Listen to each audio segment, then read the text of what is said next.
اللهم اهدنا فيمن هديت، وعافنا فيمن عافيت، وتولنا فيمن توليت، وبارك لنا فيما أعطيت، وقنا واصرف عنا شر ما قضيت، فإنك تقضي ولا يقضى عليك، وإنه لا يذل من واليت ولا يعز من عاديت، تباركت ربنا وتعاليت، لك الحمد على ما قضيت، ولك الشكر على ما أعطيت.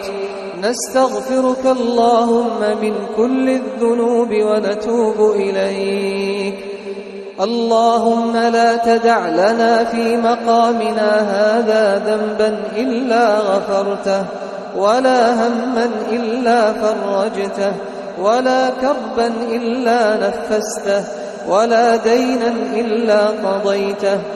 اللهم إنا نسألك الإيمان والعفو عما سلف وكان من الذنوب والعصيان.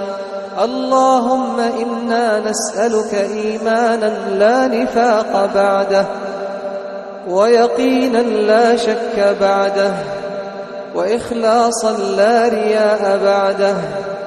اللهم تقبل منا إنك أنت السميع العليم، وتب علينا إنك أنت التواب الرحيم. اللهم إنا نسألك العفو والعافية والمعافاة الدائمة في الدنيا والآخرة. اللهم اجعل لنا وللمسلمين